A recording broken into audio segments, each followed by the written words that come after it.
On to example 4. Okay, so how does this look different from the previous examples we worked? Does anyone see it?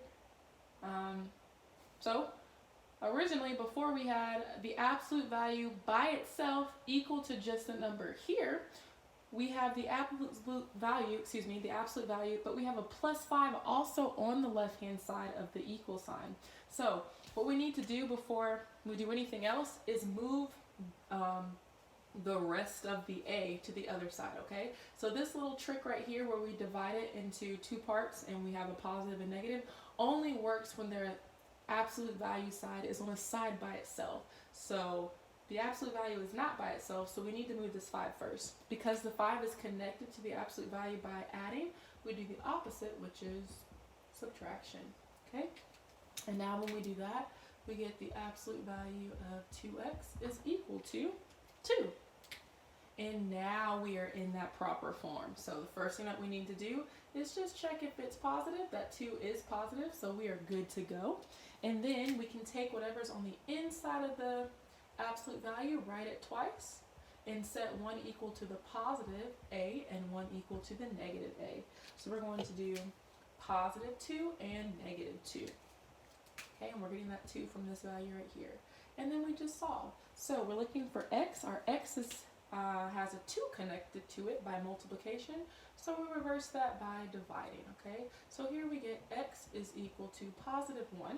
And remember that this is separated with an or, right? Or over here, again, we divide both sides by 2. We get x is equal to negative 1. Okay, so it's always a great thing to check your work because sometimes you might not, or it might not work out. So that's called an extraneous solution.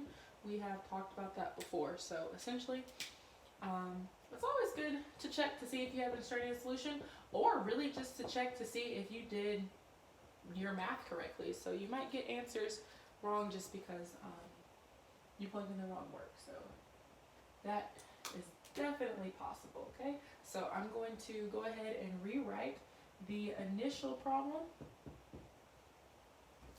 this top portion right here, and see what we get. Okay?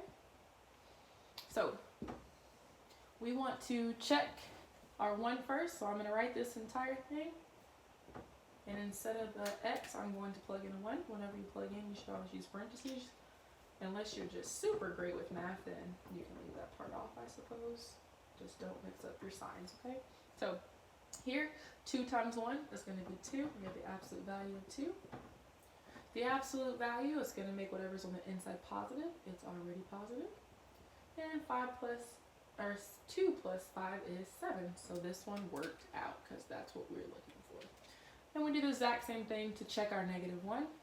Instead of that x, we plug in a negative 1. And our goal is to check to see if we actually get this 7 on the other side, okay? Whenever you plug in, negative 2 would come from this 2 times the negative 1 plus 5. Our absolute values get rid of negatives. They make everything positive. So we have a 2 here plus 5. And again, we get 7. So both of these answers work out.